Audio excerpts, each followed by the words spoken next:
আরে মারুফ, তুই এখানে? হ্যাঁ রে, আমি।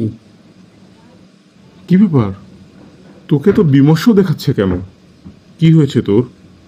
আর কতদিন তোর সাথে দেখা নাই। দেখি, আয় আয়, চল তো, চল কোথাও বসি। কি খাবি বল? খাবার খেতে খেতে তোর কথা শুনছি। আমার আর কি কথা, বেকার মানুষ, কোনো কাজ নেই। তার উপর বুঝিস তো, চাকরি বাকরি না থাকলে কেউ পাত্তা দেয় না। আরে ভাই, চাপ নিচ্ছিস কেন? চাকরি বাকরি নেই, হয়ে যাবে। মনে কর তোর চাকরি হয়ে গেল, তারপর কি বল? আর কি চাস?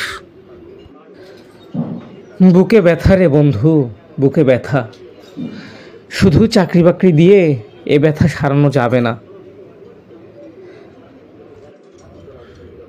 তোর বুকে ব্যথা থাকবে কেন? আমি তোর বন্ধু, আমার কিসের অভাব রে ভাই যে তোর ব্যথা দূর করতে পারবো না? তোর জন্য, তোর বুদ্ধিতে আজ আমি বিজনেস করে আল্লাহর রহমতে অনেক বড় অবস্থানে আছি। কিন্তু তুই যে কই হারাইলি বেটা।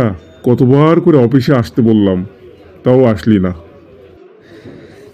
যাওয়া হয়নি রে, সময় করে উঠতে পারিনি। যাক, ভালো লাগলো তোর উন্নতির কথা শুনে। তোর টাকা ছিল, সেটা সঠিকভাবে কাজে লাগিয়েছিস, তাই বড় হয়েছিস।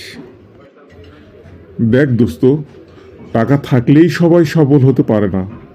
সঠিক পথ আর সঠিক সিদ্ধান্ত সঠিক জায়গায় নিয়ে যায়। সেটা তোর জন্যই হয়েছে। কিন্তু তোর এই অবস্থা কেন? কি হয়েছে আমাকে বল তো। কোনো হেল্প লাগবে? আমার অফিসে বস না, তোর জন্য সব দুয়ার খোলা। আবার অফিসে তোকে বসিয়ে দিয়ে একটা সাইটের দায়িত্ব দিয়ে দেই। না রে দোস্ত, এসব আমার দরকার নেই। আর এসব কেনই বা করব? কার জন্য করব?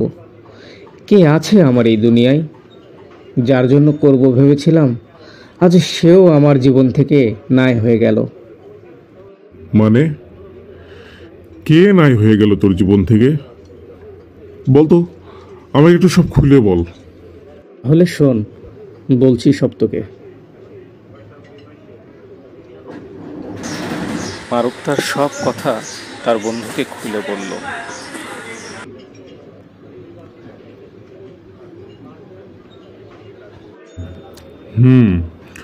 সবই বুঝলাম। আচ্ছা দোস্ত শোন, তুই একটা কাজ করতে পারবি? তোর গার্লফ্রেন্ডকে আমি একবার দেখতে চাই, আমাকে একবার দেখা করাতে পারবি? তুই দেখা করে কি করবি বন্ধু? আর সঠিক জানি না এখন সে আমার সাথে দেখা করবে কিনা।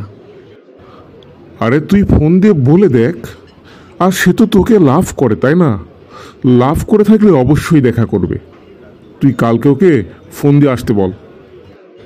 ঠিক আছে, দেখি। ঠিক আছে, চল এখন উঠি। তোকে নিয়ে আজকে সারাদিন লং ড্রাইভে যাব।